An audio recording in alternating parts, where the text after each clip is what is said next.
Welcome to another week. We're still dealing with ice everywhere. Ice. Don't forget to like and subscribe. Let's get on with it.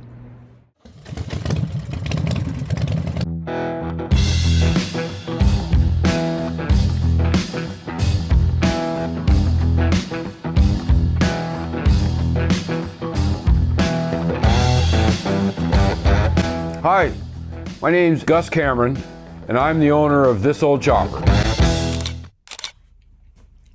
So we're still busy at it. We're still trying to get this Streetglide back together. Sorry it's taken so long. Got a bottle of argon from my buddy Martin, and we're gonna try TIG welding. So I was watching a video this morning, and I saw that I might have the circlip in upside down.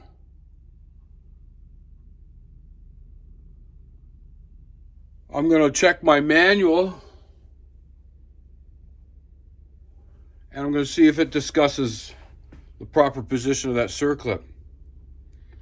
I'm also got to drop the oil in this thing because you don't want to run an old oil through this brand new pump. So I got to drop the oil, drop the filter, and I won't bore you with that. And we'll try to get this episode wrapped up and put back together. So stick with me and we'll see how it goes.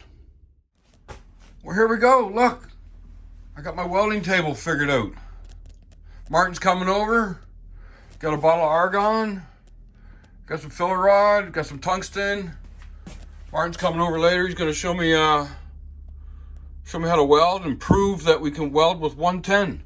I'm not sure if we can or if we can't. Martin doesn't seem to think we can, but we're going to try it out and see what happens. I'm keeping my fingers crossed. I'm hoping it'll all be good.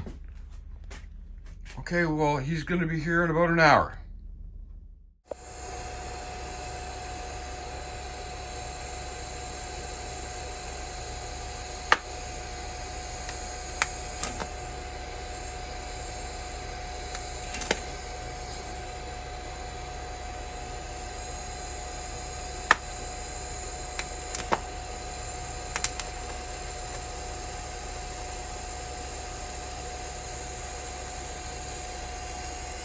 Here, can you turn your machine up a little bit? A little bit? Oh, wasn't that cool? Martin did a good job. He left me some books too. There's the weld. Not bad. So, really cool. I didn't want to be dependent on anybody, so I wanted to buy a welder. So I bought a welder on Black Friday. It's 158 bucks, and then the TIG torch was 44 extra dollars. Martin lent me a bottle of argon. I got my own bottle of 2575 for MIG welding. So I'll tell you about the MIG, the welder. It's I don't even know what kind it is. So it'll MIG weld gas and flux core. It'll stick weld, and it will TIG weld with a bottle of argon and the TIG torch. Like I said, 158 and 44. That's that's not even $200 for a setup. Plus I had to pay $400 or something for the bottle. The next time I get the gas, it's only like 90 bucks, so I own the bottle. But let me see if I can show you what the welder looks like. So there it is there. Right? Just a little one. There's the MIG torch. TIG torch is back there. So yeah, my little table I made. So I don't think that's a bad deal at all. So thanks to Martin for coming over and giving it a go and showing me that we can TIG weld at this old chopper. All right, let's get back to our regular scheduled program. Public service announcement. So I'm getting ready to get this buttoned up, and you got to put the cam plate on. You got to put the cam plate on, and they want you to run the oil pump with put the bolt in the crank pinion, put a socket on it, put a ratchet on it, and turn it and turn it and turn it. But they don't want you to necessarily run the old oil through the brand new oil pump. So I dumped the oil, I dropped it, I took the plug out underneath there. Where is it? Over here. My finger's pointing at it. It's 5/8. So I dumped the oil, I let it drain a little bit, I took the cap off, let some air into the crankcase, right? And I seen that my O-ring was bad on my drain plug, and I didn't have one, which is surprising. And I was looking forward so much to go to Harley Davidson and buy one O-ring and find out how much one O-ring was. I'm thinking 25 cents. I don't know. 5 cents would be good. So I let this thing drip for over 24 hours, and I'm telling you, it dripped a lot of oil. I had paper towel down, and it was completely saturated. So there's not one drip of oil in that engine. And I know some of you like to say, well, we need to heat up the engine to get all the oil out. But in this circumstance, I couldn't even start the engine, so I couldn't heat it up. But it's in a garage. It's like 21 degrees Celsius in here. It's pretty nice. So I let it drip for over 24 hours, and I'm sure I got every freaking speck of oil out of there. Now here's another little thing I wanted to tell you about. It's in the garbage right here. Where is it? There it is right there. So this is the old oil filter. I took the old oil filter, and anybody that's ever changed oil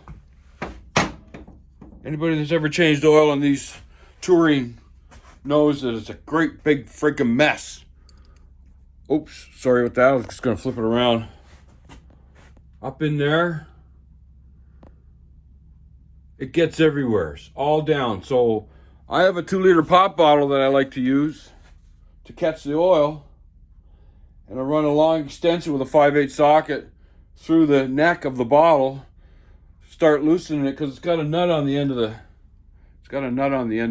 filter, and I start loosening it, and to my surprise, when I pulled the filter off and it fell down into the 2-liter pop bottle, there was no oil.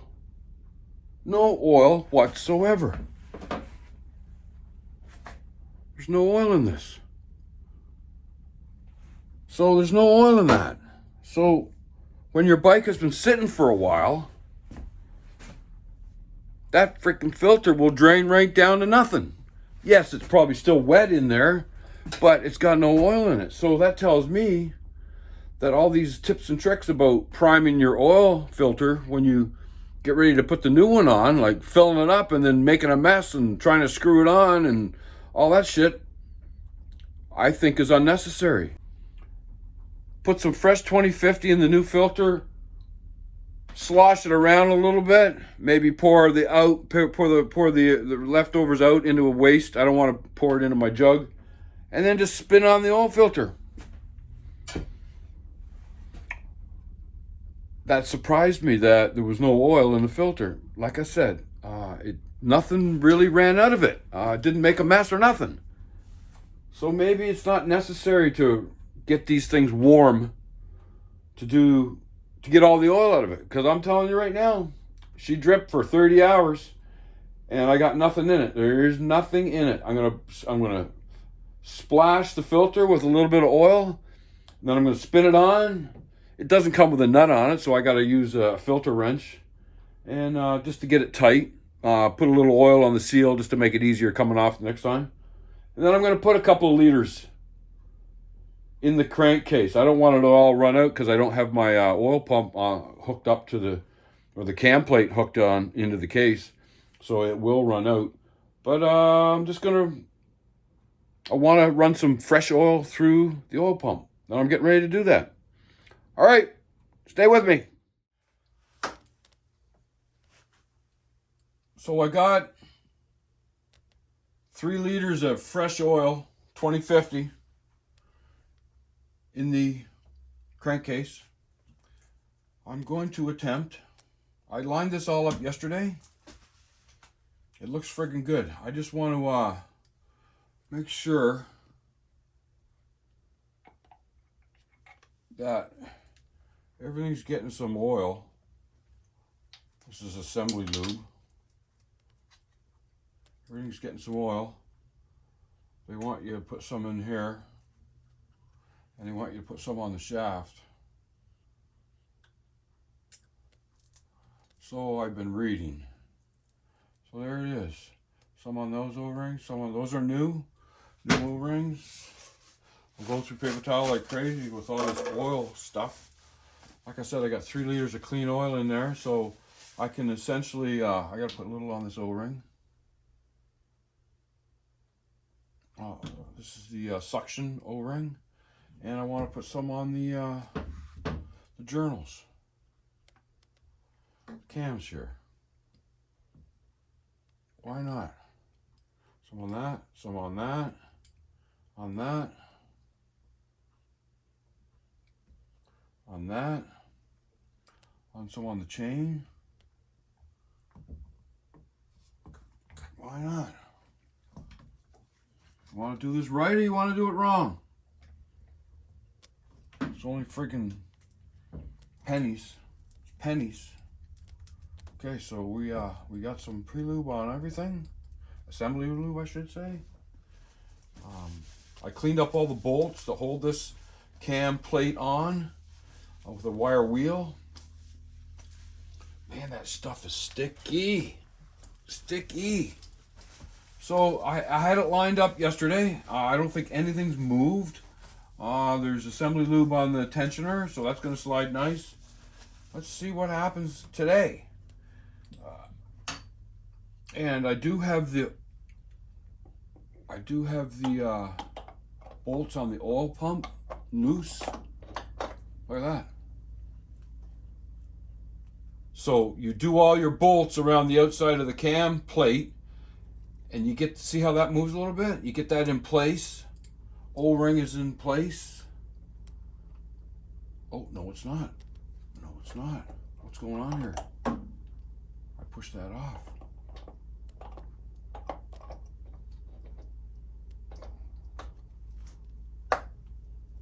That's better.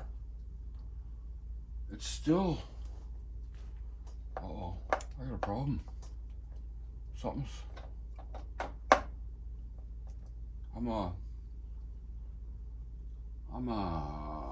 shit, quarter-inch away from it seating. What's going on?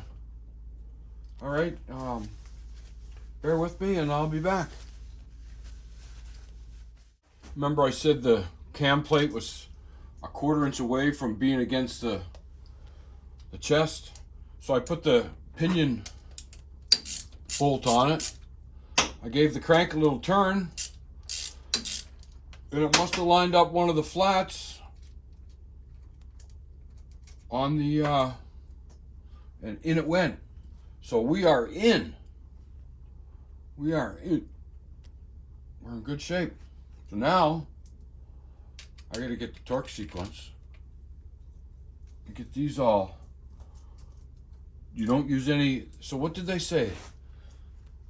You don't use Loctite on the oil pump bolts, and you don't use it on the cam plate bolts.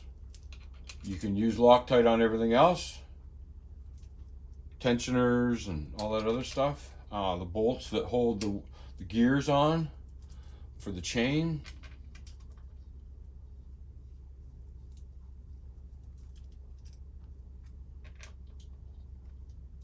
So I believe that You know, I didn't blow them holes out. I should blow them holes out because remember I talked about oil being in the holes, and then you put a bolt into it, and it could explode the back end of the hole. So I'm going to take them out. I'm going to blow them and make sure there's no oil in them holes, and then I'll put the bolts back in. And we'll get this torque. See, it's dripping oil already. I turned the crank so it was picking up a suction, so it's dripping oil already. So yeah, let me. I'll fast forward it. I'll take these all out.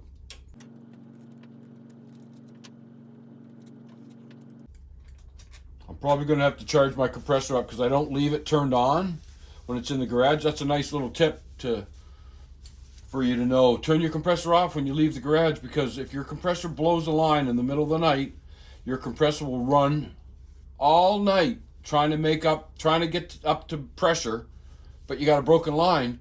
The motor could heat up, could catch fire, could burn down your damn garage. So turn your compressors off at the end of the day. You don't need to be making air in the middle of the night. Come back in the garage in the morning, turn your compressor on. All right, so we'll pause it here. Got the compressor all charged up. I don't know if this is the... I mean, I watched Doc Harley talked about having liquid in holes and putting bolts. You know, I think it's a good idea to clean out the holes that you're going to be putting bolts into.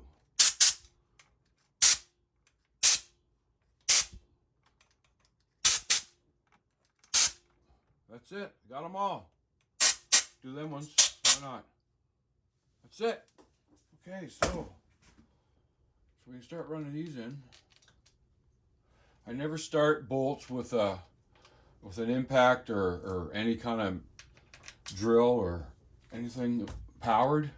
I want to feel the threads going, do a little wiggle, and make sure they're all good.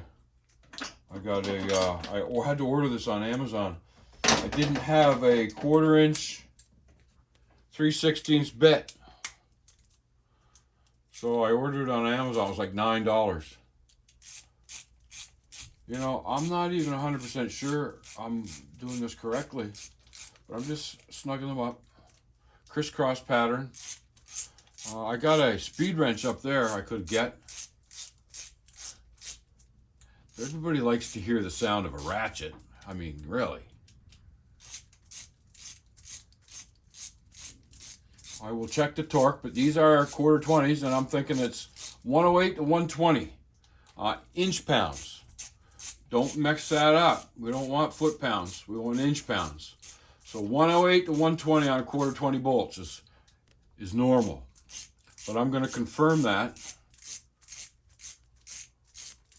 once it's all torqued in. So yeah, another thing, you don't tighten up your oil pump bolts until you've rotated. See, they're loose. Yeah, they're loose. That's good.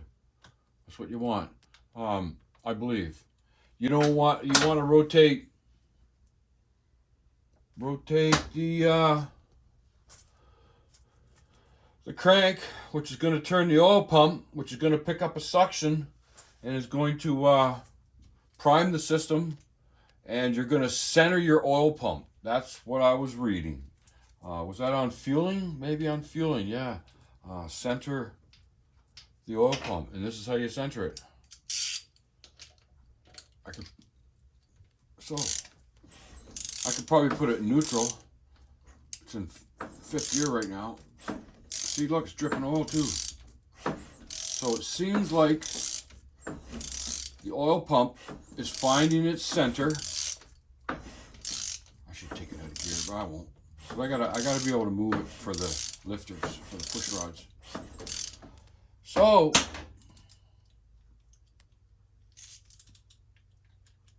little bit,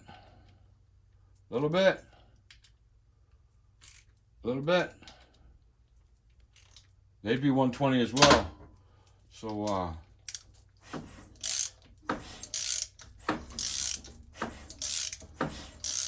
you know, I'm just a backyard guy trying to learn how to do stuff. Oops.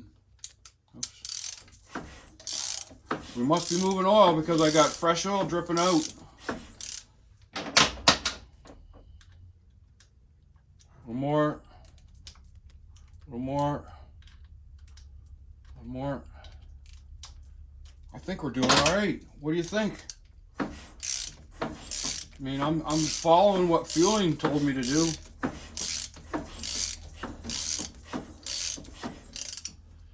Let's just give it another little snug, and then I'm going to grab the torque wrench.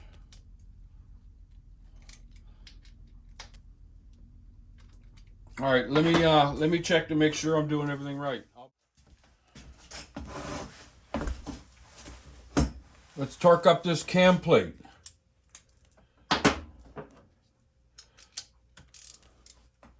I got the torque sequence from the manual right there. So let's do it up. Let's do it up. Number 1, bottom left. And we're 120 inch-pounds.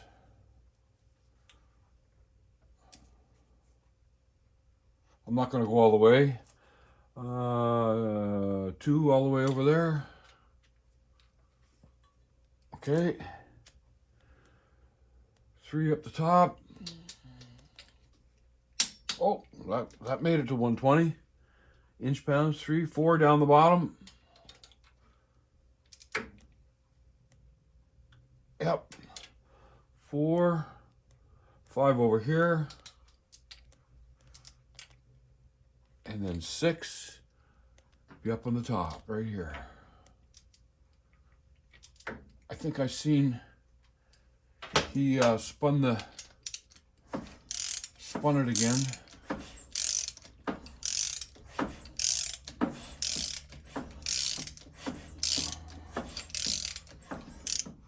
All right, now let's go for the final.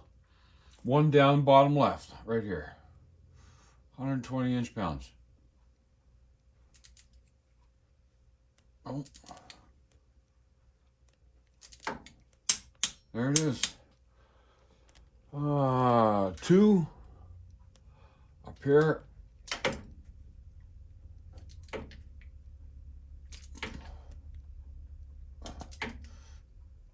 Geez, you know. There it is. You get a little worried when you think you're going past and you don't want the goddamn there. You don't want to break it. You don't want to snap the bolt off. That is the last thing you want to do. There we go, 120. 4, 5.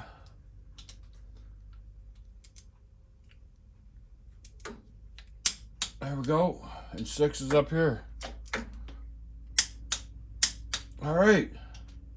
Let's go around in circles. Yeah. Yep. Gotta do the oil pump next. Okay, so let's give it another rotate. Pump some oil.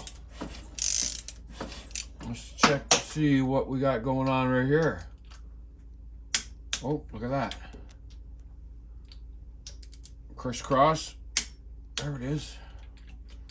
So the last part of the video, who noticed that I didn't have that one run in?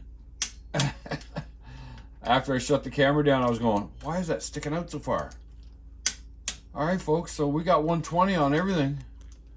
The next thing to put on is will be the tensioner. I don't think that's a big job.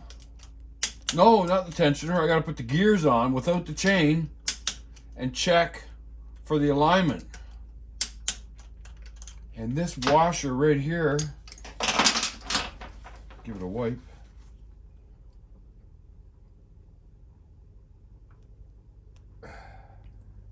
It's got a thickness to it, goes here. So the first thing you put on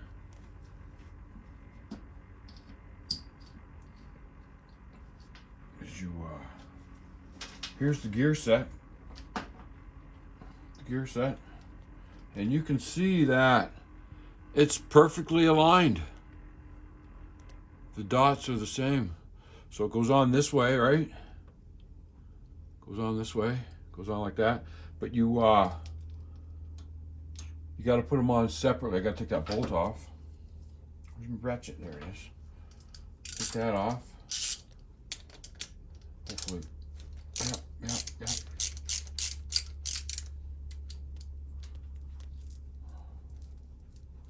So we don't need to torque these. We will be putting some Loctite on it. They also said to put some ARP underneath the bushing, or the washer, sorry. All right, so remember I was telling you, there's that sprocket. It's got one missing tooth, I guess you could say, spline. So you find that, it's right there.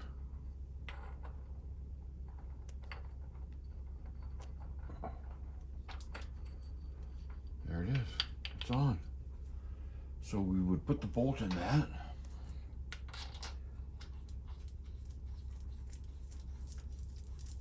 I blew them holes out, so that was a good thing. And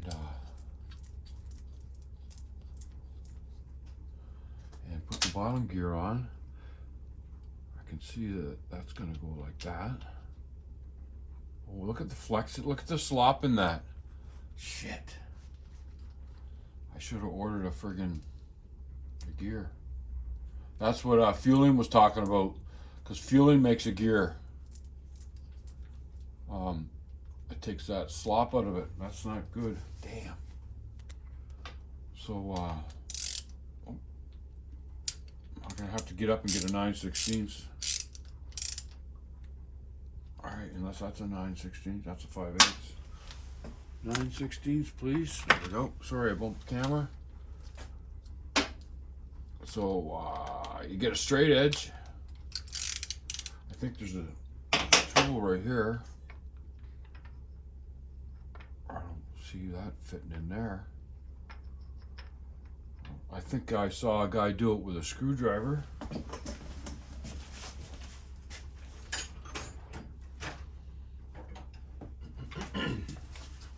And I don't have to put a bunch of torque on it. That won't fit. That will fit there.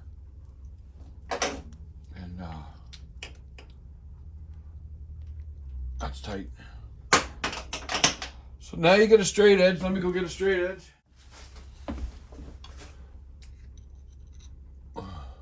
So you put it flat on the gear. Wow. That's a lot. So now I got to get my feeler gauges. So what you do is you put that there like that. This is 10 thou. 10 thou. You hold it tight against the high gear, and that would be the bottom one. Not rocking it, holding it solid. And 10 will go under it. So I might have to get a different shim. Let's see how bad it is. 24.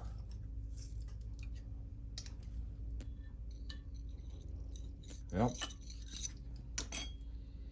All right. I won't bore you. Looks like I'm going to need a new shim on the back of the gear.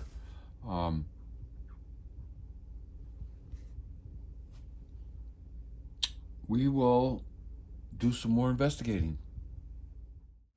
So I determined that I was 40 thou, the gap between the two faces of the gears.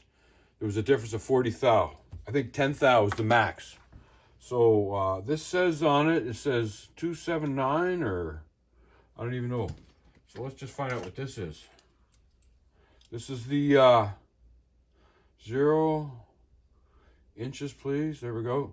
This goes on behind that rear camshaft gear. This brings the gear out so the chain is in line. That's 110. This is 110.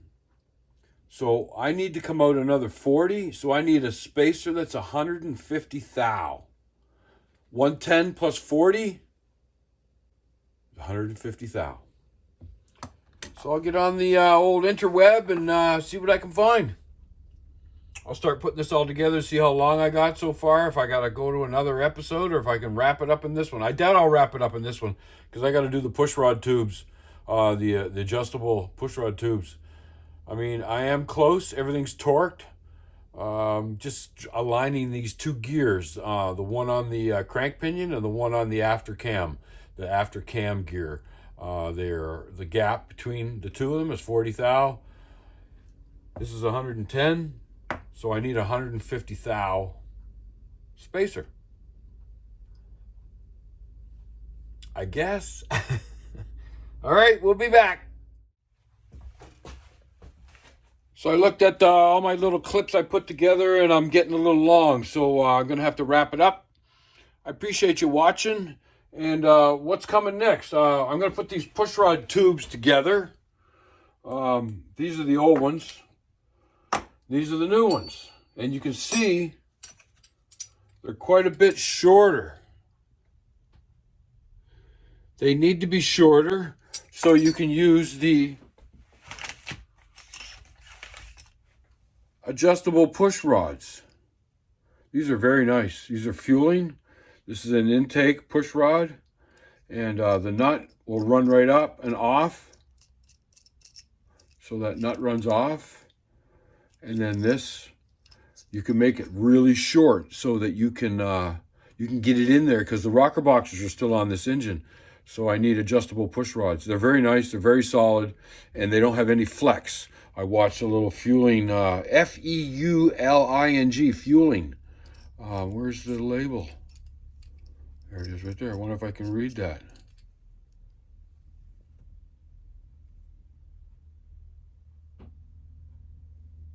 Feuling.